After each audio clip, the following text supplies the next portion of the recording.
Welcome to the Sirius report. This is Paul, and today we're assessing why the United States is begging Russia to end the Ukraine war as Russia's new escalation starts to gather momentum. Now, we'll start first with Russia's escalation. There is absolutely irrefutable evidence that Ukraine suffered huge losses in its ill-fated, ill-conceived, ill-thought offensive into Kursk region. They also suffered enormous losses of equipment. Estimates are about 75,000 casualties. And part of the reason for going into Kursk was, as we've said previously, it was supposed to be a bargaining chip for ending the war, thinking, well, we'll give you Kursk back, and in return, you can give us Donetsk and Lugansk, which of course is nonsense. But also it was to stop Russia, as we said previously, making incursions into Sumy region. Well, now Russia is doing that, and they can move with rapid pace and speed. And the basic bottom line is Ukraine cannot hold settlements in Sumy. They're already evacuating officials, special services personnel, documentation, and the situation for the Ukraine military along the entire line of engagement in Sumy is now precarious. They lack manpower and they lack time to obviously rest their forces and also to rearm. The Ukrainian authorities have also been urging residents to leave towns and villages near the combat zone. And already in the last few days, the Russian military has seized 5, 6, 7 settlements. Obviously, the big issue in Sumy region is Sumy city itself, which has a population of about 250,000. And increasingly, the feeling is that if they take Sumy city, then the road to Kiev will be pretty rapid from there. And of course, symbolically, it's not about taking the city of Kiev, but if they're on the outskirts of Kiev, then it is a symbolic moment of the ongoing capitulation, obviously, of the Ukraine military. And of course, there are other offensives going on in Donetsk, in Zaporozhye, in Kherson, and obviously these ongoing bombing raids across the entire Ukrainian nation state. What is also worth noting, though, with regards to why the United States, or principally Trump, wants Russia and begs them to end the war, to have a ceasefire, is because he wants the war over. He's sick and tired of it. It's like a millstone round his neck. He said he'd end it in 24 hours.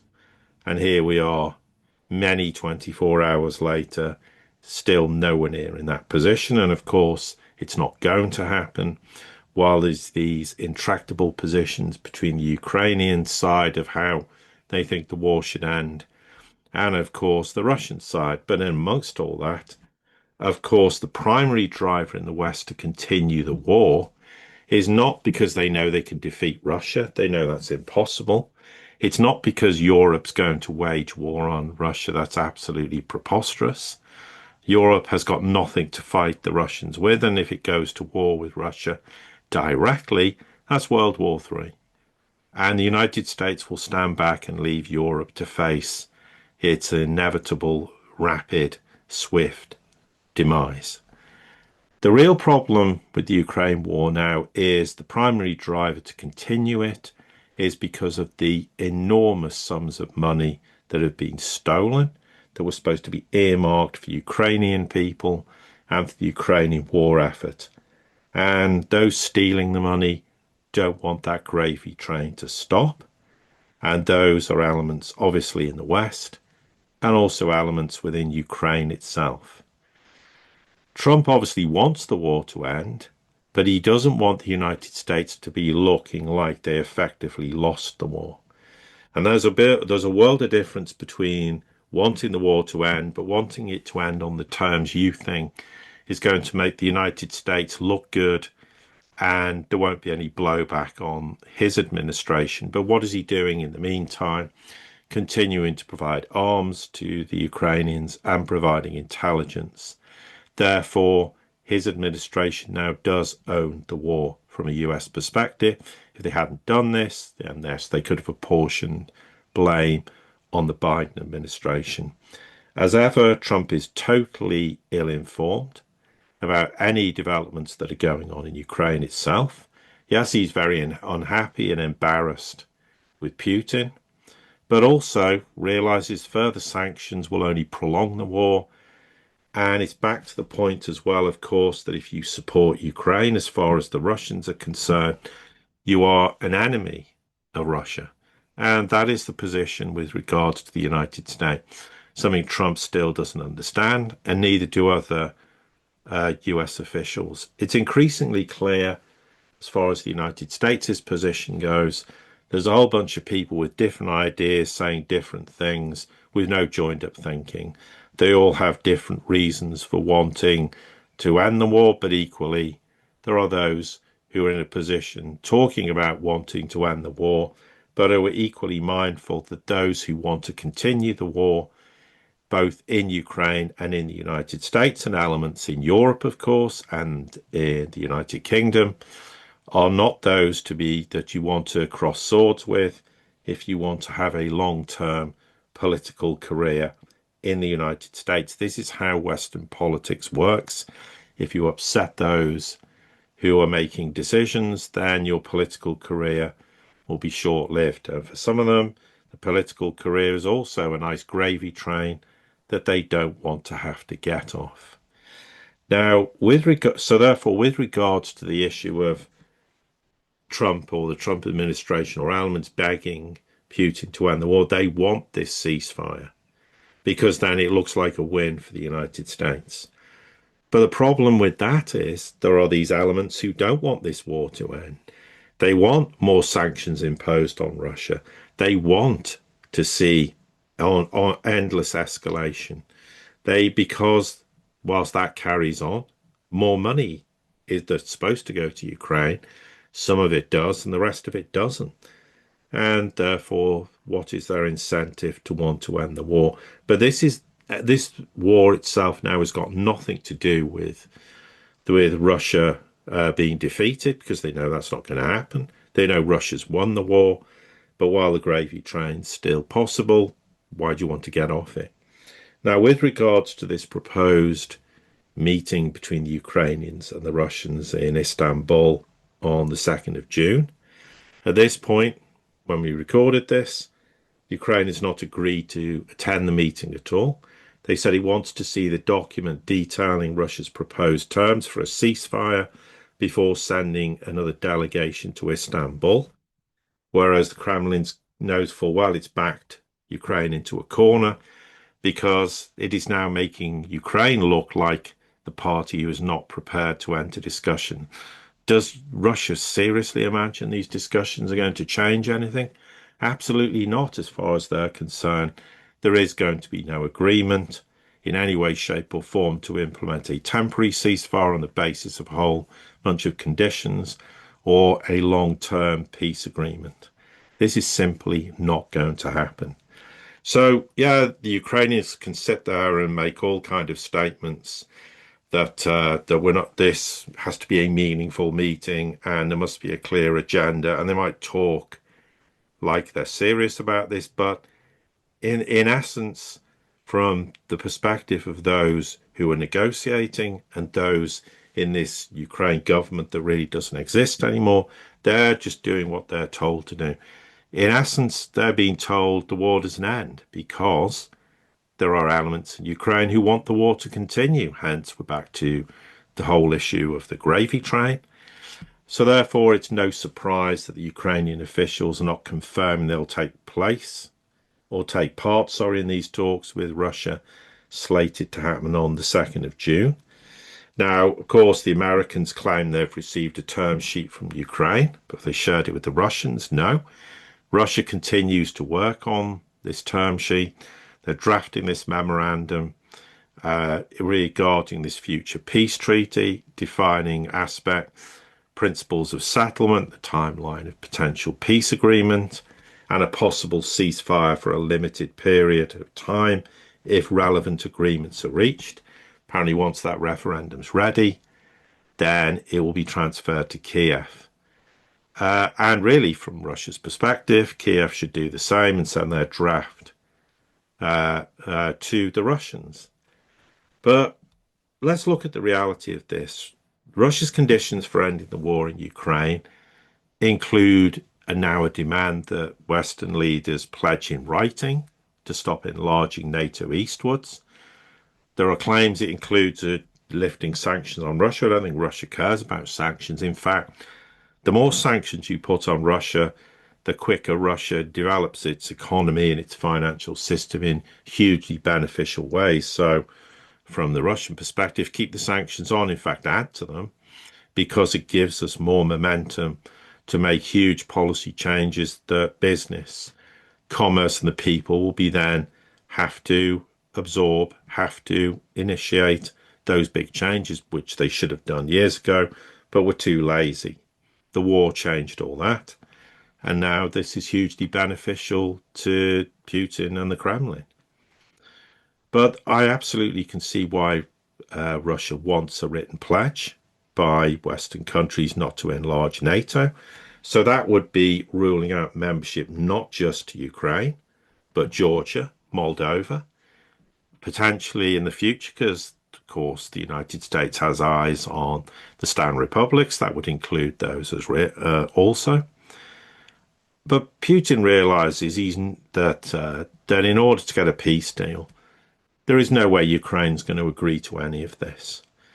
And therefore, the war will just carry on, and he can point to the fact, well, we're prepared to have an agreement, but if the other side is not prepared to entertain our core issues, then the war continues. And it will continue until the day, on that basis, Ukraine completely capitulates. Because if you don't deal with the root causes of the conflict, which of course is NATO enlargement, it's Ukraine neutrality, it also would have to include Western support for Ukraine in the future and protecting the rights of the Russian people in Ukraine, and of course legal recognition of Crimea, Donetsk, Lugansk, Zaporozhye and Kherson. But Ukraine's already said they'll never agree to that. So, and Ukraine has already said it wants the West to give them security guarantees to deter any future Russian attack. So, but that's basically backdoor entrance into NATO. And the United States is not going to agree to that. The Russians aren't. So there's this endless stalemate. What's going to change? As things stand, absolutely nothing. And with regards to the idea that Europe's going to go in and declare war on Russia, this is preposterous. And I mean direct war. Europe's got nothing to fight a war with. It's also effectively, if it did, as I said, it would end up in a World War III situation. And the United States would, as I say, previously walked away and leave them to their fate. This is all just political hot air. It's the same nonsense we've heard on and off for 3 years. There's all these chihuahuas trying to puff their chest out, seem like they're important. And partly this is due to the fact that the NATO is falling apart and they don't see any future with the United States in this regard. So they're trying to act tough or sound like they're acting tough, but it's all just words. There's no substance behind it. Europe is in no position to challenge Russia in any way, shape or form militarily. It's got nothing to give. It's got its forces in its countries are minuscule in comparison. And the idea there's ever going to be a ground war between European forces and Russian forces is just frankly idiotic. It will go straight to a nuclear confrontation and it'll be all over in 5 minutes. And regrettably, on that basis, Europe will cease to exist, or most of it. And then, of course, you have to factor in another reason, sort of why keeping the war going and obviously collapsing the Ukrainian state more and more, financially, economically, is you've also got European nations who want to benefit hugely financially from Ukraine's post-war reconstruction. They're already talking about this. You've got the Poles talking about the Slough logistics hub in southern Poland. They want to expand that into a central hub to send resources and materials to Ukraine. And we openly admit we want to make huge amounts of money for Poland through Ukraine's reconstruction. We're here to help, apparently, but we also want to profit. And this terminal is vital to that goal. So the vultures are already going, how are we going to profit hugely at the expense of Ukraine in a post-war world? There's no doubt there are nations like Poland, Romania, Hungary who've got eyes on parts of Western Ukraine. So you could end up with this little rump state in the middle, which then would constitute the Ukrainian nation state. So as things stand, the Trump administration or elements can sit there and bag the Russians all they like. Russia will not end the war unless the core issues are dealt with, and as things stand, that's not going to happen. So the war will carry on until Ukraine capitulates. There is no other way to end the war unless there is an enormous U-turn done by the Ukrainians. But the problem is no one in the United States has any control over the elements that make decisions in Ukraine, and they want the war to continue because once the war's over, those elements will be finished politically, and also the gravy train will stop for those elements. And I'm not putting names on anyone. I'm not here to try and ascertain who's had their hands in the proverbial cookie jar, because that would be irresponsible. But we know in a broader sense this is the case. We know Europeans are involved in this, and no doubt people in the UK and also in the United States. It's just one gigantic racket to make money. And therefore, why end the war? And this is the problem Trump faces. I'm not sure whether Trump realizes or understands the gravity of the problem he faces. So there will be elements in his administration who want the war to end. There's elements who don't. There's elements who want the war to end, but not quite how Trump wants it to end, because they're looking at their political futures and going, well, if I make a decision that actually looks like I ended the war and I ended the gravy train, well, politically, I'm finished. This is the complexity of what Ukraine is all about. It is not simple. There aren't these very simplistic ideas.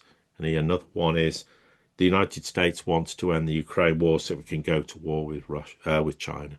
He's never going to go to war with China. China's a nuclear power. The United States is thousands and thousands of miles from China. How exactly is it going to go to war? On what basis? Again, this is nonsense. It's entertainment. It does nothing in terms of furthering the understanding of what is going on.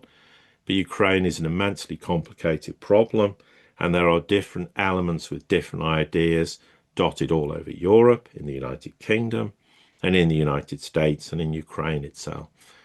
But unless there is some change, and you can always hope for change, and hope there's a dramatic U-turn in attitudes, but until then, the war just carries on, and Russia's new offensive will gather more and more momentum, and in the end, the only way this ends is, as we said, in a complete capitulation of Ukraine.